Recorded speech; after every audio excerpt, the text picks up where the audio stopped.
કેમ છો સ્ટુડિયસ બાળકો? મજામાં? તો ફિઝિક્સના લાસ્ટ લેક્ચરમાં આપણે વાત કરી હતી કે if a wire is bent into a circular loop and a current I passing through it, then it will generate certain magnetic field on its main axis at certain distance x. જેનું આપણે કંઈક ખતરનાક એક equation એ find out કર્યું હતું, બરોબર? પછી આપણે જનરલ કેસની વાત કરી હતી કે ઇન જનરલ એ ઇક્વેશન આપણને યુઝ કેમ થશે, તો કે સપોઝ કે એક લૂપ છે, સર્ક્યુલર લૂપ, જેમાંથી આઈ જેટલો કરંટ પાસ થાય છે. So due to this current I passing through the circular loop, what will be the magnetic field at the center of the loop? એટલે કે આ આપણે સાઈડમાંથી જોઈએ, જો ફ્રન્ટમાંથી જોઈએ તો આ રીતે એક સર્ક્યુલર લૂપ છે જેમાંથી કંઈક કરંટ પાસ થાય છે, બરોબર, આ ડિરેક્શનમાં, અને એના સેન્ટર ઉપર તમારે જો મેગ્નેટિક ફિલ્ડ ફાઇન્ડ આઉટ કરવું છે તો કઈ રીતે મળશે તમને, બરોબર? તો આપણે એવું કીધું હતું ડિરેક્શન સૌથી પહેલાં બહુ ઇઝીલી ડિરેક્શન મળી જશે કે તમારે શું કરવાનું છે, તો કે કરંટની ડિરેક્શનમાં તમારે ફિંગર્સને કર્લ કરવાની છે. એટલે કે તમે તમારી ફિંગર્સ છે એ આ ડિરેક્શનમાં, ઇટ મીન્સ ક્લોકવાઇઝ કર્લ કરશો તો તમને થંબ છે એ inside the mobile screen or inside the board આવું જોવા મળશે. It means due to this loop or due to this current, the magnetic field at the center will be inside the board or inside the mobile screen going inwards. એ મળશે. પછી એની value find out કરવા માટે આપણી પાસે એક બહુ જ simple equation આવી ગયું હતું લાસ્ટમાં. યુનિવર્સલ કેસ આપણે કીધું હતું mu 0 upon 2r, mu 0 upon 2r into theta upon 2π, right? હવે આ કેસમાં જો સર્ક્યુલર લૂપ હોય તો એંગલ કેટલો થશે, તો કે 2π એંગલ થશે, રાઈટ? રેડિયનમાં જ રાખવાનું. તો 2π અને 2π કેન્સલ થઈ જતા હતા, તો તમને રિઝલ્ટ મળતું હતું મ્યુ 0I અપોન 2r, આવું કંઈક હતું. સેમી સર્ક્યુલર લૂપ હોય, આપણે લાસ્ટ છેલ્લે એક એક્ઝામ્પલ સોલ્વ કર્યો હતો, એમાં એવું કીધું આપણે કે સેમી સર્ક્યુલર લૂપ છે. હવે સેમી સર્ક્યુલર લૂપ હોય તો એંગલ કેટલો થાય, તો કે ઓનલી પાઈ. સો પાઈ અને પાઈ કટ થઈ જાય, ડિનોમિનેટરમાં રિમેનિંગ રહે હજી પણ 2, તો તમને આન્સર મળતો તો મ્યુ 0I અપોન 4r. યાદ છે આવું કંઈ, બરોબર? તો બસ એ જ રીતે આપણે પેટર્ન ફોલો કરવાની છે. હવે સપોઝ કે if there are more than one circular loop, if there are more than one circular loop, then what will happen? If this is one loop, તો એના સેન્ટર ઉપર તમને મ્યુ 0I અપોન 2r થશે. Suppose કે એક બહુ લાંબો wire છે, એને મેં આ રીતે કોઇલ ફોર્મમાં બેન્ડ કર્યો છે. It means there are more than 1 turn. Single લૂપની વાત કરો તો it is only 1 turn. Now if there are n turns, then the magnetic field will becomes n time. It will become n times. So it will be mu 0I over 2r, and this is due to one loop. And now if there are n loops, then magnetic field will become n times. So here the answer will be mu 0 ni upon 2r. આગળ આ એક special case આવશે, બરોબર? આને આપણે solenoid કહેશું, ઘણી બધી વસ્તુ આવશે આગળ ડિટેલમાં, પણ અત્યારે ખાલી આપણે સિમ્પલ આ રીતે આને યાદ રાખીએ, બરોબર? કે 1 ટર્નના લીધે એ થશે mu 0I upon 2r. If there are n turns, then it will be mu 0 ni upon 2r, right? So here in example number 4.7, the condition is consider a tightly wound 100 ton coil of radius 10 centimeter. It means 1 ટનની radius 10 centimetre છે. And how many turns are there? 100 turns are there, right? They all are carrying 1 ampere current. It means આ એક જ long wire છે જેને તમે 100 ટર્ન્સમાં આ રીતે બેન્ડ કર્યો છે. તો 100 ટર્ન્સ છે, બધામાંથી સેમ જ કરંટ પાસ થશે 1 ampere. So what is the magnitude of the magnetic field at the centre of the coil. બરોબર. હવે તમારે સેન્ટર ઓફ ધ કોઇલ ઉપર મેગ્નેટિક ફિલ્ડ ફાઇન્ડ આઉટ કરવાનું છે. હવે ડ્યુ ટુ વન ટર્ન તમને આન્સર યુનિવર્સલ કેસમાં મળતો હતો થીટા અપોન 2π માં. વન કમ્પ્લીટ ટર્ન હોય તો થીટા 2π થાય, 2π અને 2π કેન્સલ થઈ જશે. And if there are n turns then it will get multiplied, the answer will get multiplied by capital N, which is total number of turns, which is 100 in this case. Each turn has radius 10 centimeter and current passing through the turn is 1 ampere. So mu 0 ni upon 2r માં આપણી પાસે જેટલી value છે એ બધી plot કરી દઈએ. તો mu 0 it is 4π into 10 raised to minus 7. Number of turns 100, જેને મેં 10 to the power 2 લખ્યું છે. Current 1 ampere divided by 2, and r is radius of this turn, radius of single turn, which is 10 centimeter. So 10 into 10 raised to minus 2. So minus 7 plus 2 minus 5, and minus 2 plus 1 minus 1. So minus 5 minus 1 minus 4. One time it will get cancelled. So 2π into 10 raised to minus 4, and pi value of the pi is 3.14. So we will get answer 6.28 into 10 raised to minus 4 Tesla. So this is the intensity of magnetic field due to a current carrying coil. પહેલા આપણે single લૂપની વાત કરતા હતા, single circular લૂપની. હવે now if there are n turns, number of turn is capital N, then the magnetic field will become n times. એટલે આ વસ્તુ આપણે યાદ રાખવાની છે. બરોબર. નાવ હવે એક્ઝામ્પલ આપણે થોડાક સોલ્વ કરીએ જે એકદમ ઇઝી અને આવા ઇક્વેશન બેઝડ જ છે, એટલે આપણે જે તે ટાઈમે પાછા ઇક્વેશન રિકોલ ના કરવા પડે. તો એક્સરસાઇઝના સમ છે, ચેક કરી લે થોડાક. 4.1, a circular coil of wire consisting of 100 turns, each of radius 8 centimeter, carries a current of 0.40 ampere. What is the magnitude of magnetic field B at the center of the coil? તો same તમને data આપેલો છે. Number of turns 100, radius of turn 8 centimetre, and I current આપેલો છે. તો mu 0 ni upon 2r. Same આપણે જે હમણાં જે મેથડથી સોલ્વ કર્યો એ જ મેથડથી, ખાલી વેલ્યુ ડિફરન્ટ થશે, મેથડ સેમ રહેશે. mu 0 is 4π into 10 raised to minus 7, number of turns 100, current 0.4 ampere, it means 4 into 10 raised to minus 1, and radius is 8 centimeter, it means 8 into 10 raised to minus 2. So value final remaining રહેશે પાઈ. બરોબર. 4π into 4 it is 16, and 2 into 8 is 16. So they both will get cut. Only pi will be there, and 10 raised to minus 7 plus 2 minus 5 minus 1 minus 6 divided by minus 2. So it will be minus 4. So our answer will be pi into 10 raised to minus 4, which is 3.14 into 10 raised to minus 4 Tesla.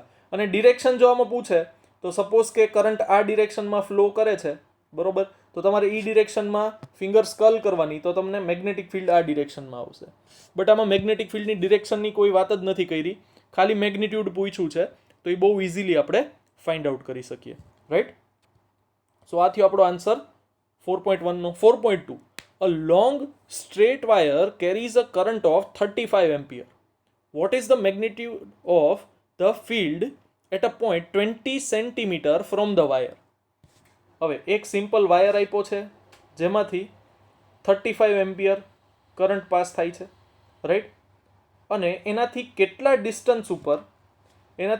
Distance ઉપર તમને magnitude of magnetic field find out કરવાનું કીધું છે, તો કે 20 centimetre, right. તો બહુ આપણી પાસે એકદમ સિમ્પલ ઇક્વેશન છે, ખાલી વેલ્યુ પ્લોટ કરવાની છે. mu 0i upon 2πr, right. તો આ કેસમાં એક વાયર છે, એમાંથી 35 એમ્પિયર કરંટ પાસ થાય છે, એનાથી પરપેન્ડિક્યુલર ડિસ્ટન્સ 20 સેન્ટીમીટર ઉપર તમને magnitude of magnetic field find out કરવાનું કીધું છે, mu 0i upon 2πr.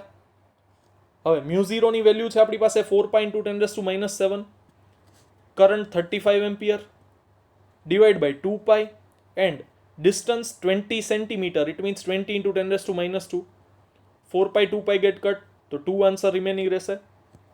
35 into 2 70 divide by 20 10⁻⁷ divide by -2. એકદમ સિમ્પલ બેઝિક મેથેમેટિક્સ છે. તમને આન્સર મળશે 3.5 into 10⁻⁵ tesla, which is the magnitude of magnetic field placed 20 centimeter away from a current carrying wire where magnitude of the current is 35 ampere. અહીંયા આપણને ડિરેક્શનની વાત નથી કરી કે કઈ રીતે વાયર પ્લેસ છે, પોઈન્ટ કઈ ડિરેક્શનમાં છે, કોઈ વાત નથી કરી. તો અહીંયા આપણે જે મેગ્નેટિક ફિલ્ડની ઇન્ટેન્સિટી ફાઇન્ડ આઉટ કરી એની ડિરેક્શન આપવાની કોઈ રિક્વાયરમેન્ટ રહેતી નથી, બિકોઝ કઈ રીતે વાયર સિચ્યુએટેડ છે, પોઈન્ટ કઈ ડિરેક્શનમાં છે, કોઈ જ આપણને સ્પેસિફાઈ નથી કરેલું. તો આપણે ખાલી સ્કેલર ફોર્મમાં આન્સર લખશું અહીંયા, બરોબર. હવે ડિરેક્શનની વાત આવે છે તો એના પછીના જ સમમાં ડિરેક્શન મેટર કરશે, બિકોઝ બધું સ્પેસિફાઈ કરેલું છે. તો હવે મેગ્નિટ્યુડ સાથે સાથે ડિરેક્શન પણ આવતી હોય એવો સમ સોલ્વ કરીએ. તો એવા સમની વાત કરીએ તો 4.3, a long straight wire in the horizontal plane carries a current of 50 ampere in north to south direction. જો આપણને કમ્પ્લીટ આપણને મેગ્નિટ્યુડ પણ આપ્યું છે અને ડિરેક્શન ઓફ ધ કરંટ પણ આપ્યું છે. સો give the magnitude and direction of B, which is magnetic field, at a point 2.5 meter east of the wire. હવે સૌથી પહેલા તો શું છે, નોર્થ સાઉથ ડિરેક્શનમાં કરંટ છે, નોર્થ ટુ સાઉથ આવું થશે કરંટ, રાઈટ. આપણને નોર્મલી ખબર છે north, south, east and west, right. આ રીતે આપણે યાદ રાખેલું જ છે. અહીંયા મેં ડ્રો પણ કરેલું છે. તો તમને શું કીધું છે, current is in the direction of north to south. So નોર્થથી સાઉથ ડિરેક્શનમાં આપણે કરંટ ડ્રો કર્યું, રાઈટ. કરંટની ડિરેક્શન ડ્રો કરી અને તમને પોઈન્ટ કીધો છે at a point 2.5 metre east of the wire. It means wire આ રીતે સિચ્યુએટેડ છે એની ઈસ્ટ ડિરેક્શન, એટલે નોર્થ ટુ સાઉથ આ થશે, ઈસ્ટ આ તરફ થશે. કેટલા ડિસ્ટન્સ ઉપર? 2.5 મીટર ડિસ્ટન્સ ઉપર તમારે magnitude of magnetic field find out કરવાનું છે ડ્યુ ટુ ધીસ વાયર. તો આપણે શું કરીએ છીએ તો કે થંબ પ્લેસ કરીએ કરંટની ડિરેક્શનમાં. જે ડિરેક્શનમાં પોઈન્ટ છે એ ડિરેક્શનમાં આપણે બાકીની ફિંગર્સ પ્લેસ કરીએ અને પછી શું કરીએ છીએ, કર્લ કરીએ છીએ. તો થંબ ડાઉનવર્ડ પ્લેસ કરશો, ફિંગર્સ આ ડિરેક્શનમાં પ્લેસ કરશો અને પછી ફિંગર્સને કર્લ કરશો તો ફિંગર્સ છે outside the board towards you, outside the mobile screen આવશે. તો એ આઉટસાઇડ ધ મોબાઈલ સ્ક્રીન છે એને આપણે ડોટથી ઇન્ડિકેટ કરીએ છીએ કે નહીં, રાઈટ. તો હવે આ કેસમાં જો તમારે ડિરેક્શન લખવાની થાય તો કઈ લખશો? કારણ કે ડિરેક્શન લખવી જ પડશે. આઉટસાઇડ ધ પેપર આવું તો લખી ન શકીએ, રાઈટ, બિકોઝ તમને સ્પેસિફાઈ કરેલું છે. હવે તમે સિમ્પલ વિચારી જુઓ કે જ્યારે તમે કંપસનો યુઝ કરો છો, જે મેગ્નેટિક નીડલવાળો કંપસ છે જે તમને ડિરેક્શન ઇન્ડિકેટ કરે છે, એને તમે યુઝ કરો છો તો એને તમે આ રીતે સામે ફેસ કરો છો, આમ સામે મોબાઈલની જેમ આમ સામે રાખીને બેસશો નહીં. એને તમે કઈ રીતે રાખશો, એને તમે એક ટેબલ લ્યો, સપોઝ કે આ એક ટેબલ છે, બરોબર. તો આ ટેબલ ઉપર તમે એને આ રીતે પ્લેસ કરશો ને, હોરિઝોન્ટલ, તમે એને હોરિઝોન્ટલ પ્લેનમાં પ્લેસ કરશો તો નોર્થ આ ડિરેક્શનમાં છે, સાઉથ આ ડિરેક્શનમાં છે, રાઈટ, ઈસ્ટ આ ડિરેક્શનમાં છે, વેસ્ટ આ ડિરેક્શનમાં છે. તો અત્યારે કરંટની ડિરેક્શન કઈ થશે? North to south. અત્યારે કરંટની ડિરેક્શન થશે આઉટસાઇડ ધ મોબાઈલ સ્ક્રીન.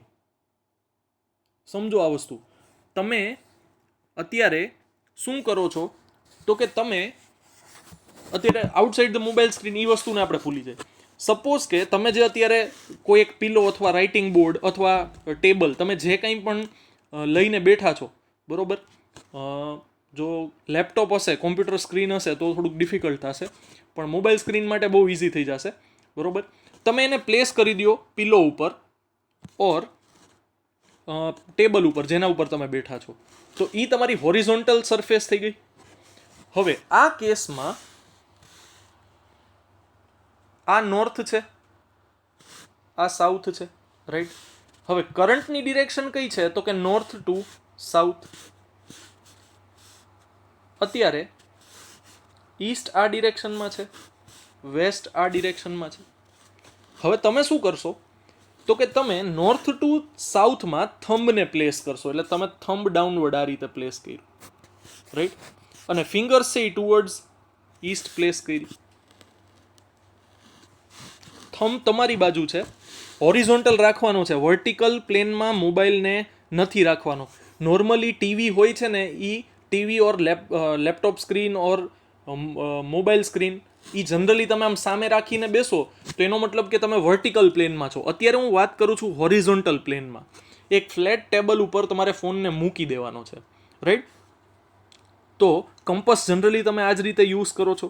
હવે તમે નોર્થ ટુ સાઉથ ડિરેક્શનમાં થંબ પ્લેસ કરો અને ઈસ્ટ ડિરેક્શનમાં તમારી ફિંગર્સ પ્લેસ કરો, રાઈટ. અને હવે તમે અત્યારે જનરલી એવું કેસ કરજો કે પોસિબલ હોય તો આપણી પામ છે એ અપવર્ડ્સ રહેશે, બીકોઝ તમે નોર્થ ટુ સાઉથમાં થંબ પ્લેસ કરશો અને ઈસ્ટમાં ફિંગર્સ પ્લેસ કરશો એટલે પામ અપવર્ડ્સ થઈ જશે. અને હવે તમે ફિંગર્સ કર્લ કરશો તો આ કેસમાં મેગ્નેટિક ફિલ્ડ બહાર આવશે કે નહીં, આઉટસાઇડ ધ મોબાઈલ સ્ક્રીન. પણ આ outside the mobile screen vertically upward થઈ ગયું કે નહીં, આ outside the mobile screen vertically upward થઈ ગયું કે નહીં, રાઈટ. તો આ કેસમાં આપણો આન્સર આવશે વર્ટિકલી અપવર્ડ. જો તમને અહીંયા કોઈ પોઈન્ટ વેસ્ટમાં પૂછ્યો હોત, સપોઝ કે આ પોઈન્ટ એક્સ છે, ત્યાં તમને ફાઇન્ડ આઉટ કરવાનું કે એક્સ નહીં બીજું કંઈક નામ રાખીએ, બરોબર. સપોઝ કે આ પોઈન્ટ પી છે, તો આ પોઈન્ટ પી પર તમને જો મેગ્નેટિક ફિલ્ડ ફાઇન્ડ આઉટ કરવાનું કે તો શું થાત, આપણે થંબ આ ડિરેક્શનમાં પ્લેસ કરત ડાઉનવર્ડ અને ફિંગર્સ બધી વેસ્ટમાં પ્લેસ કરત, તો તમને ડાઉનવર્ડ્સ ઇટ મીન વર્ટિકલી ડાઉનવર્ડ્સ આન્સર મળત. તો આ કેસમાં અહીંયા મેગ્નેટિક ફિલ્ડ કઈ રીતે થાત, ક્રોસ, બરોબર, ડાઉનવર્ડ્સ. અને અહીંયા શું થશે, ડોટ, ઇટ મીન્સ અપવર્ડ્સ. અને હોરિઝોન્ટલ પ્લેન છે તો એનું અપવર્ડ શું થાય તો કે વર્ટિકલી અપ થાય. તો અહીંયા મેં આન્સર લખ્યો છે વર્ટિકલી અપવર્ડ્સ, બરોબર. આ વસ્તુ સમજવા માટે મેં તમને કીધું એમ કે તમે મોબાઈલ સ્ક્રીનને એક હોરિઝોન્ટલ ફ્લેટ ટેબલ ઉપર ઓર પેડ ઉપર ઓર પિલો ઉપર મૂકી દેશો, નોર્મલી બેડ ઉપર, તો પણ તમને બહુ ઇઝીલી સમજાઈ જશે, બરોબર. તો આ આન્સર થઈ ગયો આપણા 4.3નો. 4.4ની વાત કરીએ તો a horizontal overhead power line carries a current of 90 ampere in east to west direction. આ બહુ જ સમજવા જેવો છે. તમારે ખાલી મગજમાં ઈ રાખવાનું છે કે આપણે કંપસ છે ને એને હોરિઝોન્ટલ પ્લેનમાં યુઝ કરીએ છીએ, નહીં કે વર્ટિકલ પ્લેનમાં. આપણે આમ કંપસને આપણી સામે ઊભું નથી રાખતા, આપણે એને આડું આમ સુવડાવી દઈએ છીએ હોરિઝોન્ટલ પ્લેનમાં અને પછી આપણે ડિરેક્શન ફાઇન્ડ આઉટ કરીએ છીએ. તો એ વસ્તુ અહીંયા પાછી ખાસ યાદ રાખવા જેવી છે. A horizontal overhead power line carries a current of 90 ampere in east to west direction. In east to west direction, what is the magnitude and direction of magnetic field due to the current 1.5 meter below the line? હવે તમને શું પૂછ્યું છે તો કે east to west ડિરેક્શનમાં current flow કરે છે. હવે આ કેસમાં આપણે સિમ્પલ કંપસ જોઈએ છીએ, બરોબર. કંપસમાં જનરલી આ ડિરેક્શનમાં નોર્થ ઇન્ડિકેટ કર્યું હોય, બટ અહીંયા આપણને કીધું છે કે ઈસ્ટ ટુ વેસ્ટ. અહીંયા આપણને ડિરેક્શન શું આપી છે, ઈસ્ટ ટુ વેસ્ટ આપી છે ને, યસ, ઈસ્ટ ટુ વેસ્ટ, બરોબર. તો આ વસ્તુને ધ્યાનમાં રાખીને મેં અહીંયા ઈસ્ટને અપવર્ડ્સ ડિરેક્શનમાં ઈસ્ટને ડાઉનવર્ડ્સ કીધું છે, અહીંયા નીચે ઇન્ડિકેટ કર્યું છે. તો આ કેસમાં west east, right, north south. હવે પાછું સેમ આપણે એ જ વસ્તુ કરવાની છે કે અત્યારે તમારે તમારા સેલફોનને, મોબાઈલ સ્ક્રીનને તમારે હોરિઝોન્ટલ પ્લેન પર રાખવાનું છે, બરોબર. હવે અત્યારે તમે કંપસ લઈને ઊભા છો ને તમારી એક્ઝેક્ટ સામે છે ને વેસ્ટ છે અને તમારી એક્ઝેક્ટ પાછળ ઈસ્ટ છે, રાઈટ. તમે કંપસ લઈને ઊભા છો, તમારી ઉપરથી એક વાયર પાસ થાય છે, હોરિઝોન્ટલ વાયર, બટ તમારાથી 1.5 મીટર હાઈટ ઉપર છે. જે નોર્મલી આપણે જોઈએ છીએ કે બહાર છે આઉટડોર વાયર જે જતા હોય, ઇલેક્ટ્રિસિટી કેરી કરતા હોય, એની નીચે તમે ઊભા છો અને એમાં કરંટની ડિરેક્શન છે east to west, right, east to west direction છે. તો ઇટ મીન્સ તમે અત્યારે વેસ્ટને ફેસ કરો છો, રાઈટ. તો તમે અત્યારે વેસ્ટને ફેસ કરો છો, તો સપોઝ કે તમારી સામે વ્હાઇટ બોર્ડ છે, તો આ વ્હાઇટ બોર્ડ છે એમાં કરંટ અંદર જાય છે because it is going towards west, it is coming from east and going towards west. તો તમારી સામે એક વોલ હોય તો એ વોલમાં અંદર જશે કે નહીં? કરંટ છે એ વોલમાં ક્યાં જશે? અંદર જશે. અને તમે ક્યાં ઊભા છો? તો કે તમે ઈ વાયરની નીચે ઊભા છો. જો આ વોલ છે એમાં કરંટ અંદર જાય છે અને તમે નીચે ઊભા છો. કેટલા નીચે ઊભા છો? 1.5 મીટર. તો હવે તમે વોલમાં અંદર જાતું હોય ઈ ડિરેક્શનમાં તમારો થંબ પ્લેસ કરો because current is in that direction. અને તમે પોતે ક્યાં ઊભા છો? તો કે નીચે 1.5 મીટર બિલો. તો તમે થંબને અત્યારે હવે પાછો મોબાઈલને આપણે સામે રાખી લેવાનો છે, આપણી સામે, હોરિઝોન્ટલ નહીં, હવે પાછું વર્ટિકલ પકડવાનું છે ફોનને, બરોબર. તો આ કેસમાં તમારો થંબ છે એ મોબાઈલ સ્ક્રીનમાં અંદર જાય છે because current is going inwards the wall, inside the mobile screen. અને પોઈન્ટ છે એ ડાઉનવર્ડ્સ છે, બરોબર. તો આ રીતે તમે પોઝિશન લઈ અને ફિંગર સ્કર્લ કરશો તો તમને ફાઇનલ છે રિઝલ્ટ એ આ ડિરેક્શનમાં મળશે, મેગ્નેટિક ફિલ્ડ. હવે આ ડિરેક્શન છે એ કઈ છે? લેફ્ટવર્ડ્સ. જો લેફ્ટ સાઈડ કયું આવ્યું? તો કે લેફ્ટ સાઈડ આવ્યું સાઉથ. ઇટ મીન્સ તમને રિઝલ્ટન્ટ છે એ કઈ ડિરેક્શનમાં મળશે? ટુવર્ડ્સ સાઉથ, બરોબર. આ વસ્તુ મોબાઈલ સ્ક્રીનમાં સમજવી થોડીક ડિફિકલ્ટ પડે, બટ તમે થોડુંક ઇમેજિન કરશો, 3 ડાયમેન્શન વિચારશો, મેં તમને જે ઇન્સ્ટ્રક્શન આપી ફોલો કરશો તો 100% તમને સમજાઈ જ જશે. છતાંય કંઈ પણ અત્યારે પણ ડાઉટ હોય તો તમે થોડોક જ વિડીયોને બેક કરી અને મેં જે ઇન્સ્ટ્રક્શન આપી પાછી એક્ઝેક્ટ એ જ ફોલો કરો તો તમને એક્ઝેક્ટ આન્સર મળશે કે આ તમને સાઉથમાં ફાઇનલ રિઝલ્ટન્ટ મળશે. ડિરેક્શન જ કોમ્પ્લિકેટેડ છે, વેલ્યુ મેગ્નિટ્યુડ તો બહુ ઇઝીલી મળી જ જશે આપણને, બરોબર. આપણી પાસે રિઝલ્ટ શું છે?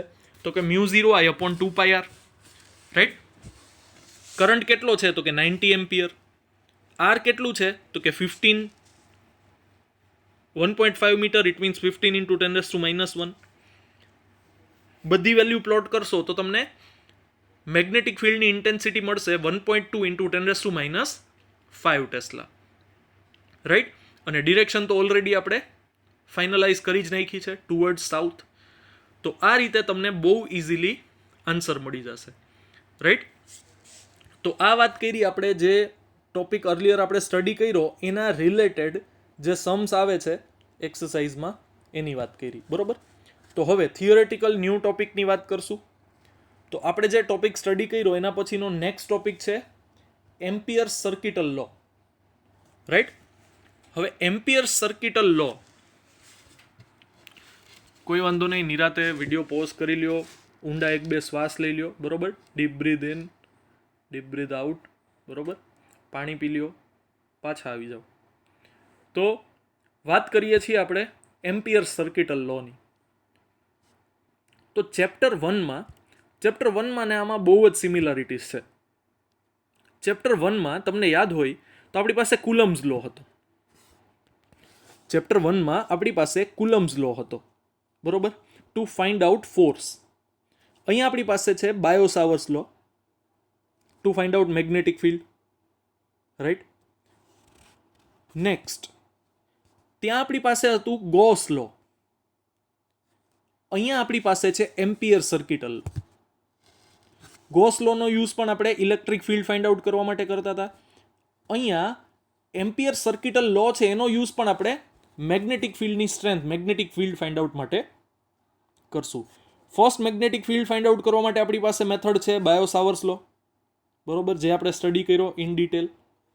નેક્સ્ટ છે એમ્પિયર સર્કિટલ લો, એ છે alternate method two find out magnetic field.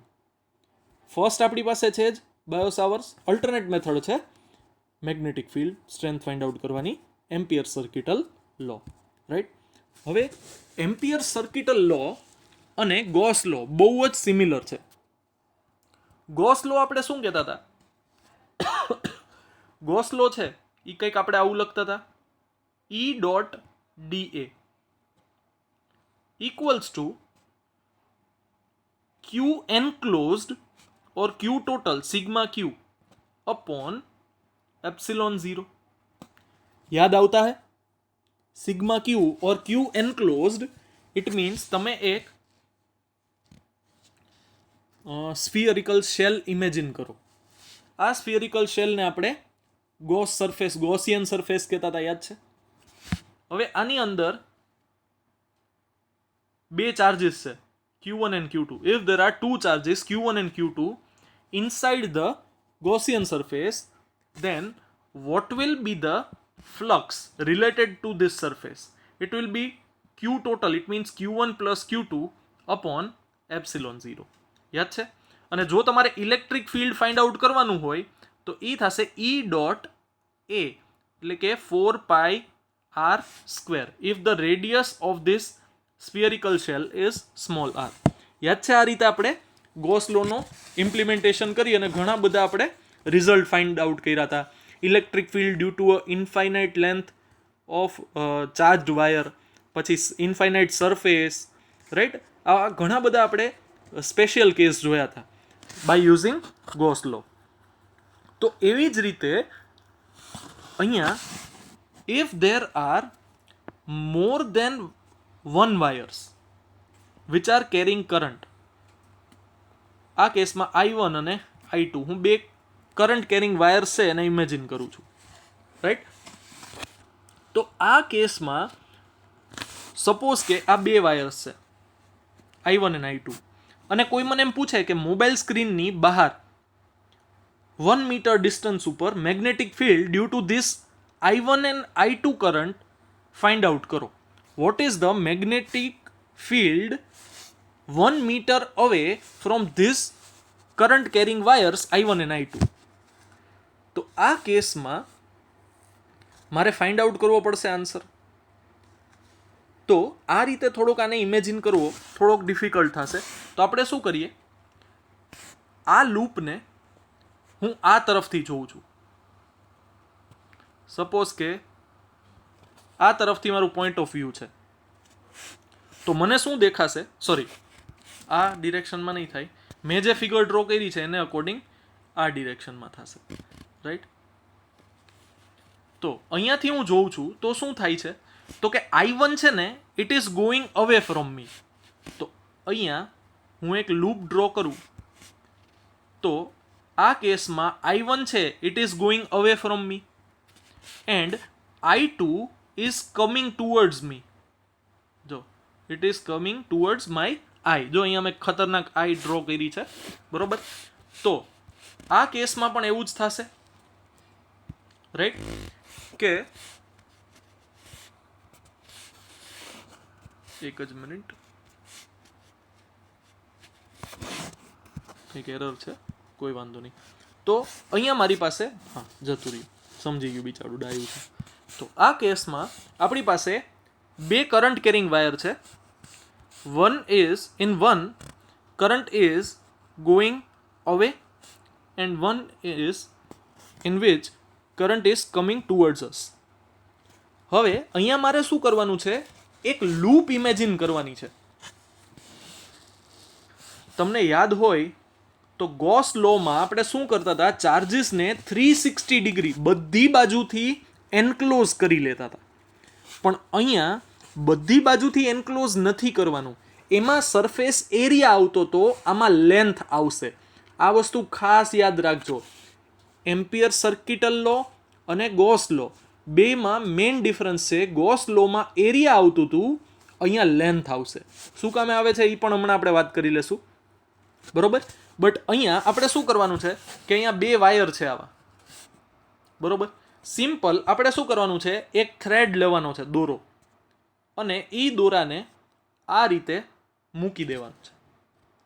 Completely એને બધી બાજુથી સર્કલ એક ફોર્મમાં આપણે જે નોન શેપ છે એ રાખશું, જેથી કરીને આપણને length of the thread find out, length of the wire or length of the loop છે એ ફાઇન્ડ આઉટ કરવી ઇઝી પડે. તો આપણે આને સર્કલમાં જ રાખશું, બરોબર. સર્કલ રાખશું તો આપણને ખબર છે કે જો આ રેડિયસ આર હોય તો total peripheral distance, it means total length of the thread or wire or this loop will be 2πr, right. તો આ કેસમાં હવે તમારે શું કરવાનું છે, તો કે આ જે તમે થ્રેડ પ્લેસ કર્યો ને, બરોબર, જે થ્રેડ પ્લેસ કર્યો ને એને તમે કઈ રીતે પ્લેસ કર્યો છે એ તમારે જોવાનું. તો કે તમે અહીંયાથી સ્ટાર્ટ કરી અને આ ડિરેક્શનમાં, ઇટ મીન્સ ક્લોકવાઇઝ ડિરેક્શનમાં તમે શું કર્યું છે, થ્રેડને પ્લેસ કર્યો છે. તો ક્લોકવાઇઝ ડિરેક્શનમાં થ્રેડ પ્લેસ કર્યો છે, રાઈટ. તો એ ડિરેક્શનમાં તમારે ફિંગર્સ છે ને એને કર્લ કરવાની. શું કામ એને એ બધું આપણે પછી ચર્ચા કરીએ, પહેલાં છે ને ખાલી ટર્મિનોલોજી ડિસ્કસ કરી લઈએ. બિકોઝ અહીંયા છે ને એક વાયર છે ને એ ગોઈંગ ઇનસાઇડ છે, એક વાયર છે એમાં કરંટ છે એ કમિંગ આઉટવર્ડ્સ છે. તો કોને પોઝિટિવ કહેવું કોને નેગેટિવ કહેવું એ કન્ફ્યુઝન છે, એટલે પહેલાં એને ક્લિયર કરી લઈએ. તો કે તમારે શું કરવાનું, તો કે તમારે જે ડિરેક્શનમાં તમે આ લૂપ પ્લેસ કરી છે ને એ ડિરેક્શનમાં ફિંગર્સને કર્લ કરવાની. તો કે તમે ફિંગર્સ કર્લ કરશો તો તમારો થંબ છે એ કઈ ડિરેક્શન આપે છે, તો કે ઇનસાઇડ ધ બોર્ડ આપે છે, ઇનસાઇડ ધ મોબાઈલ સ્ક્રીન આપે છે, રાઈટ. તો આ કેસમાં જે inside the mobile screen or going inwards the board હોય ને એ બધાને પોઝિટિવ કહેવા. તો કે ગોઈંગ ઇનસાઇડ ધ બોર્ડ કોણ છે, તો કે I1, તો કે I1 ને પોઝિટિવ લેવાનું, અને કમિંગ આઉટવર્ડ્સ કોણ છે, તો કે I2, તો એને એક્ઝેક્ટ ઓપોઝિટ લેવાનું, એટલે I2 નેગેટિવ લેવાનું. ચાર્જવાળા કેસમાં તો આપણને ખબર જ હતું કોણ પોઝિટિવ ચાર્જ છે કોણ નેગેટિવ ચાર્જ છે, પણ કરંટમાં આપણને એમ ખબર નહીં પડે કે કયો પોઝિટિવ કરંટ છે ને કયો નેગેટિવ કરંટ છે. તો આપણે શું કરશું, આપણે ઇમેજિન કરશું કે આમાં છે ને કેવું છે કે તમે આ રીતે પણ ઇમેજિન કરી શકો, ક્લોકવાઇઝની જગ્યાએ તમે એન્ટી ક્લોકવાઇઝ પણ ઇમેજિન કરી શકો, રાઈટ. તો પણ કંઈ ખોટું નહીં થાય. તો શું થશે, I2 પોઝિટિવ થઈ જશે, I1 નેગેટિવ થઈ જશે, બીજો કોઈ ફેર નહીં પડે, બરોબર. તો આ કેસમાં તમારે ખાલી ઇમેજિન કરવાનું છે. આમાં તમે એને ક્લોકવાઇઝ પણ લઈ શકો, કાઉન્ટર ક્લોકવાઇઝ પણ લઈ શકો, કોઈ ફેર નહીં પડે, બરોબર. તો તમને યાદ હોય તો આપણે E.dA equals to sigma Q upon epsilon 0 આવું એક રિલેશન લખ્યું હતું. તો એના જેવું જ એનો ટૂંકમાં કઝિન બ્રધર એ થશે એમ્પિયર સર્કિટલ લો. એમાં ઇલેક્ટ્રિક ફિલ્ડની પ્લેસ લઈ લેશે મેગ્નેટિક ફિલ્ડ, એરિયાની પ્લેસ લઈ લેશે લેન્થ. આપણે પહેલાં જ કીધું આમાં એરિયા નહીં આવે, આમાં લેન્થ આવશે. પછી ચાર્જની પ્લેસ લઈ લેશે કરંટ, અને એપ્સિલોન નોટની પ્લેસ લઈ લેશે મ્યુ નોટ, બરોબર. એપ્સિલોન 0ના પ્લેસ ઉપર આવી જશે મ્યુ 0.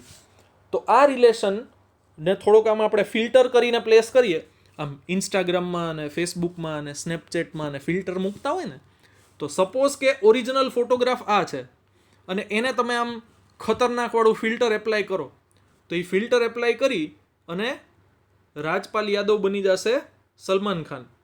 એટલે કે ઈના પ્લેસ ઉપર આવી જશે બી, એરિયાના પ્લેસ ઉપર આવી જશે લેન્થ, એપ્સિલોન 0 જે ડિનોમિનેટરમાં આવે છે એની જગ્યાએ ન્યુમરેટરમાં આવી જશે મ્યુ 0, અને ક્યુના પ્લેસ ઉપર આવી જશે કરંટ I, રાઈટ.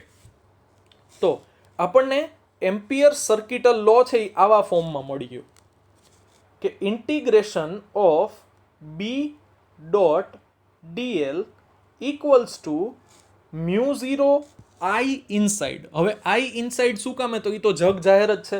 તમને યાદ હોય તો ગોસ લોમાં આપણે શું કીધું હતું કે અંદર જે એન્ક્લોઝડ ચાર્જીસ છે એ જ મેટર કરશે, બહાર જે કંઈ પણ ચાર્જીસ છે એ તમારે કન્સિડર કરવાના નથી. રાઈટ?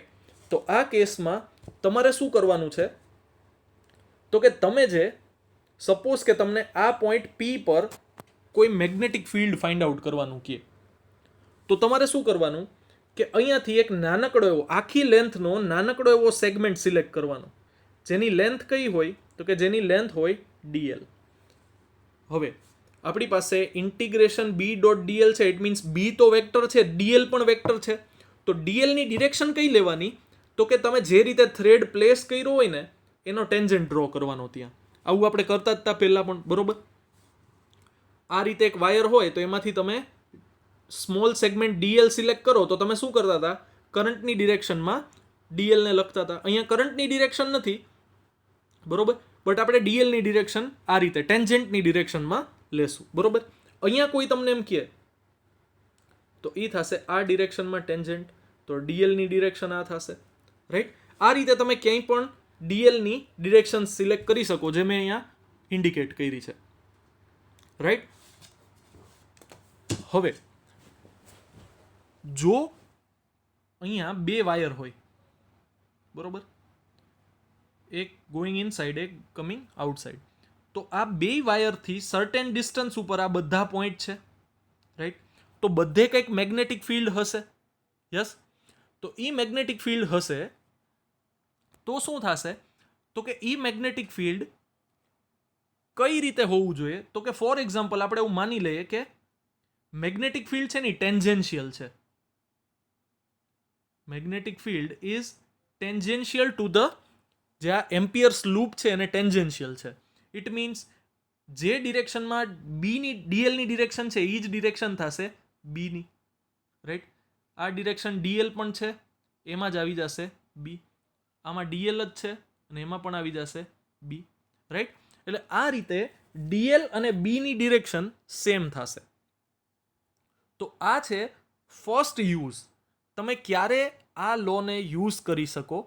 આપણો અલ્ટિમેટ એમ શું હશે, તો કે b ફાઇન્ડ આઉટ કરવાનો. Right? Or i find out કરવાનો. બેમાંથી કોઈ પણ એક અનનોન હશે, તમે બહુ ઇઝીલી ફાઇન્ડ આઉટ કરી શકશો. રાઈટ? સેમ આપણે જે રીતે ગોસના લોમાં આપણે e ફાઇન્ડ આઉટ કરતા હતા કે પછી q ફાઇન્ડ આઉટ કરતા હતા, એ જ રીતે અહીંયા તમને ઇઝીલી કરંટ મળી જશે ઓર મેગ્નેટિક ફિલ્ડ મળી જશે. Right? So this law is useful when b is tangential to the length, non-zero and constant. It means આ એક લૂપ છે, ત્યાં b છે એ કઈ રીતે રહેલો છે, તો કે b છે એ ટેન્જેન્શિયલ છે, tangential to the loop. Right? અહીંયા પણ tangential to the loop. Right? Non zero છે, ઝીરો હોય તો વાત જ પૂરી થઈ જાય. ઇન્ટિગ્રેશનમાં એક કોમ્પોનેન્ટ ઝીરો હોય તો આન્સર જ ઝીરો થઈ જાય. It means b should be non zero, it should be constant and it should be in the tangential direction to the loop. આ ત્રણ કન્ડિશન ફોલો થતી હશે ત્યારે તમે પહેલો કેસ થશે કે જ્યાં તમે આ એમ્પિયર સર્કિટલ લો એપ્લાય કરી શકશો. તો b should be tangential, non-zero and constant. Tangential to what? Tangential to length. તમે નાનકડો એવો સેગમેન્ટ સિલેક્ટ કરો એને ટેન્જેન્શિયલ, ઇટ મીન્સ લેન્થને પેરેલલ હોવો જોઈએ. હવે પેરેલલ હશે તો cos 0 થશે એન્ડ cos 0 ઇઝ વોટ? 1. તો તમને b.dl એમાં તમે આવા નાના નાના dl બધા સેગમેન્ટ એડ કરી નાખશો, બરોબર? dl dl dl dl dl dl dl dl આવા બધા સેગમેન્ટનું તમે એડિશન કરશો તો તમને ટોટલ આન્સર કેટલો મળશે, તો કે length of the wire which will be 2πr. આપણે આગળ ડિસ્કસ કરવાના જ છીએ. તો આવા બધા dlનું તમે લાઇન ઇન્ટિગ્રેશન કરો છો. શું કરો છો? Line integration. બરોબર? તમને એમ થતું હશે કે આમ સરે ઇન્ટિગ્રેશનની સાઇન તો લખી છે પણ એની ઉપર આમ આ સકેડું શું દોર્યું છે, બરોબર? આ ચકેડું એટલે દોર્યું છે કે ઈ સાઇન છે લાઇન ઇન્ટિગ્રેશનની. શેની સાઇન છે? લાઇન ઇન્ટિગ્રેશનની. અહીંયા આપણે એરિયા ઇન્ટિગ્રેશન નથી કરતા, અહીંયા આપણે શું કરીએ છીએ, લાઇન ઇન્ટિગ્રેશન કરીએ છીએ, બરોબર. તો આ લાઇન ઇન્ટિગ્રેશનની સાઇન છે, અને જ્યારે આપણે એમ્પિયર સર્કિટલ લો લખીએ ત્યારે આપણે લાઇન ઇન્ટિગ્રેશનની સાઇન ઇન્ડિકેટ કરવાની છે, બરોબર. તો આ કેસમાં line integration of this circular loop will be length of the loop, which will be 2 pi r, peripheral distance of the loop, if it is circular. Second case, B is normal, it means perpendicular to the length. It means આ કેસમાં magnetic field કઈ ડિરેક્શનમાં હોય ખબર છે, આ ડિરેક્શનમાં. DL આ ડિરેક્શનમાં છે, B ની ડિરેક્શન આ થઈ જાય, તો કેસ જ પૂરો થઈ ગયો ને. બે વચ્ચેનો એંગલ કેટલો થઈ જશે, 90 થઈ જશે, અને cos 90 કેટલું થઈ જાય, 0. તો તમને આન્સર જ નહીં મળે, રાઈટ. તો ત્યારે પણ તમે આ વેલ્યુ ટૂંકમાં આ મેથડ યુઝ કરી શકશો. વાય? બીકોઝ આવું ક્યારે થાય ખબર છે, જો I1 ઇક્વલ્સ ટુ I2 હોય ને તો. બીકોઝ એક કરંટ અંદર જાય છે, બીજું કરંટ બહાર આવે છે, બેયનો ટોટલ કેટલો થાય, તો કે 0. તો કે I એન્ક્લોઝડ 0, તો B નોન ઝીરો, B ની કંઈક વેલ્યુ છે, DL non zero, but despite that answer is 0. Why? Because બેય વેક્ટરનું શું છે, ડોટ પ્રોડક્ટ છે, અને ડોટ પ્રોડક્ટમાં આન્સર ક્યારે 0 આવે, તો કે પેલા કેસમાં શું થવું જોઈએ, either of them 1B should be 0. તો કે આ કેસમાં B 0 છે, તો કે નહીં. DL 0 છે, તો કે નહીં. બેય 0 નથી, તોય આન્સર 0 શું કામે આવે છે, because both are perpendicular to each other. તો આન્સર 0 આવશે. It means total electric current inside the or vector sum તો નહીં કહેવાય, પણ algebraic sum of the current inside the loop should be 0. તો આવો જવાબ થવો જોઈએ, બરોબર. એ આગળ આવશે, આપણે ડિટેલમાં ડિસ્કસ કરશું.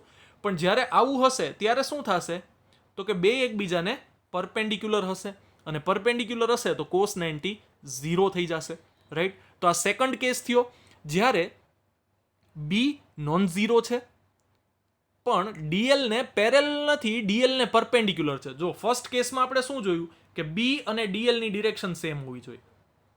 આ કેસમાં શું છે, B અને DL ની ડિરેક્શન એકબીજાને પરપેન્ડિક્યુલર છે, રાઈટ. અને થર્ડ કેસ જ્યારે B 0 હોય, વેર B વેનિશિસ, તો બેમાંથી એક 0 હોય તો બેનું ડોટ પ્રોડક્ટ છે એ 0 જ થશે, રાઈટ. તો આ રીતે ત્રણ કેસ થશે. ત્રણ કેસમાં શું, તો કે પેલા કેસમાં B should be non zero, it should be constant, and most important it should be parallel to the DL or tangential to the loop. તો આ ફર્સ્ટ કેસ થયો. સેકન્ડ કેસમાં B નોન ઝીરો હશે, but it will be perpendicular to DL, અને perpendicular to DL હોય તો answer 0 થઈ જશે, because it is dot product. અને થર્ડ કેસમાં B પોતે જ 0 હોય. તો આવા ત્રણ સ્પેશિયલ કેસ હોય ત્યારે તમે એમ્પિયર સર્કિટલ લો એપ્લાય કરી શકશો, and it will give you significant answers, બરોબર. બહુ આપણું ઘણું બધું કામ ઓછું કરી નાખશે એમ્પિયર સર્કિટલ લો. કઈ રીતે, શું કામે, એ આપણે નેક્સ્ટ સક્સેસિવ લેક્ચરમાં ડિસ્કસ કરવાના જ છીએ, બરોબર. અત્યારે આપણે ખાલી બેઝિક ફંડામેન્ટલ જોઈ લીધું કે એમ્પિયર સર્કિટલ લો કેવા શું માગે છે, બરોબર. હવે આ કેસમાં આપણી પાસે ઇન્ટિગ્રેશન, લાઇન ઇન્ટિગ્રેશન B.dl છે ઇક્વલ્સ ટુ મ્યુ 0 ડોટ, એટલે કે મલ્ટિપ્લિકેશનમાં I ઇનસાઇડ. તો આ કેસમાં I ઇનસાઇડમાં કોણ આવશે, સપોઝ કે આપણી પાસે અહીંયા 4 વાયર છે, કરંટ કેરિંગ વાયર, એક બોર્ડની અંદર જાય છે અને બાકીના 3 છે ને એ બોર્ડની બહાર આવે છે, અને લૂપથી એન્ક્લોઝડ કોણ છે, તો કે I1 અને I2 ઓનલી. તો ઇનસાઇડ કરંટ આવે ને ત્યારે તમારે I1 અને I2 જ કન્સિડર કરવાના. કોને પ્લસ લેવા કોને માઇનસ લેવા એ આપણે ડિસ્કસ કરી લીધું, બરોબર. બટ જો તમારે અહીંયા મેગ્નેટિક ફિલ્ડ ફાઇન્ડ આઉટ કરવું હોય તો મેગ્નેટિક ફિલ્ડ છે ને it should be due to all the currents, બરોબર. એમાં ઇનસાઇડ નહીં આવે, એમાં ડ્યુ ટુ ઓલ કરંટ આવશે, બરોબર. તો અહીંયા magnetic field B at point P is due to all the currents, બરોબર. આ વસ્તુ MCQમાં આપણને કામ લાગશે, ટેક્સ્ટબુકમાં નથી આપેલી, બટ MCQમાં આપણને કામ લાગશે. જ્યારે ત્યારે આવશે ત્યારે આપણે ડિસ્કસ પણ કરશું, બરોબર. પણ અત્યારે આપણે ખાલી યાદ રાખવાનું છે કે આ P પોઈન્ટ ઉપર મેગ્નેટિક ફિલ્ડ ફાઇન્ડ આઉટ કરવું હોય ને તો it should be due to all the wires. But જો તમે વાત કરતા હોય આઈ ઇનસાઇડ ઓર આઈ એનક્લોઝડની, એમાં છે ને ઘણી જગ્યાએ આઈ ઈ લખેલું છે. સો આઈ ઇઝ એનક્લોઝડ, જે એમ્પિયર સર્કિટલ લૂપની અંદર આવે છે ને એવા કરંટની જ આપણે વાત કરવાની છે. બરોબર. તો હવે સપોઝ કે આ રેડિયસ આર છે અને total length of the loop છે એ એલ છે, તો એ પેરિફરલ ડિસ્ટન્સ 2πr જેટલું થશે. સો તમે લાઇન ઇન્ટિગ્રેશન કરો છો, ઇટ મીન્સ તમે આ નાનકડા એવા DL DL DL DL DL આવા બહુ બધા ડીએલ કોમ્પોનેન્ટનો એડિશન કરો તો એ તમને ટોટલ લેન્થ આપશે of the loop, end total of the length of the loop will be equals to peripheral distance of this circular loop, જો એ સર્કલ હશે તો. અને આપણે સ્ટાન્ડર્ડ શેપ છે એ જ ઇમેજિન કરશું જેથી કરીને આપણને બહુ ઇઝીલી એના માટે લેન્થ ઓફ ધ લૂપ મળી જાય. બરોબર. સો let us assume that the length of the loop is L, for which magnetic field is tangential. તો ટેન્જેન્શિયલ હશે તો થીટા ઇક્વલ્સ ટુ 0, તો કોસ 0 1 થશે. તો તમને બી ડોટ ડીએલમાં ઇન્ટિગ્રેશન, જો બી તો કોન્સ્ટન્ટ છે જ, 1 નું integration with respect to DL કેટલું થશે? એલ થશે ટોટલ લેન્થ, ઇક્વલ્સ ટુ થશે મ્યુ 0 ઇન્ટુ આઈ ઇનસાઇડ. હવે ટોટલ લેન્થ છે, સર્ક્યુલર શેપ છે, રેડિયસ આર છે, તો ટોટલ લેન્થ કેટલી થશે? પેરીફરી જેટલી, 2πr, equals to mu 0 into I. Suppose કે એક જ વાયર છે જેમાંથી કરંટ આઈ પાસ થાય છે, તો તમારે i1 પ્લસ i2 ઓર i1 માઇનસ i2 ડિરેક્શનની કોઈ ચિંતા કરવાની જરૂરત જ નથી. તો સિમ્પલી આપણે આઈ પ્લેસ કરી દઈએ for single current carrying wire. તો b into 2πr equals to mu 0 into I થશે.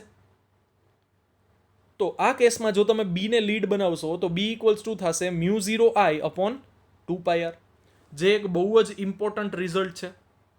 બરોબર. આ રિઝલ્ટનો યુઝ કરી અને આગળ આપણે ડાયરેક્ટ ઘણા બધા સોલ્યુશન છે એ ફાઇન્ડ આઉટ કરશું.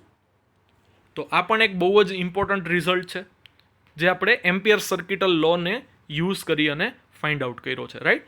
તો ગોસ લોને બહુ જ સિમિલર છે એમ્પિયર સર્કિટલ લો. ત્યાં ઇલેક્ટ્રિક ફિલ્ડ આવતું હતું, અહીંયા મેગ્નેટિક ફિલ્ડ આવે છે. ત્યાં ક્યુ એનક્લોઝડ ઇનસાઇડ ધ સરફેસ આવતું હતું, જે ગોસિયન સરફેસ, એમાં ઇનસાઇડ જે એન્ક્લોઝડ ચાર્જ હતા એનો ટોટલ સમ આપણે એલ્જિબ્રિક સમ કરવાનો હતો. અહીંયા આપણે શું કરવાનું છે તો કે આઈ જે ટોટલ કરંટ છે એનો આપણે સમ કરવાનો છે. It means I enclosed or I inside. Right.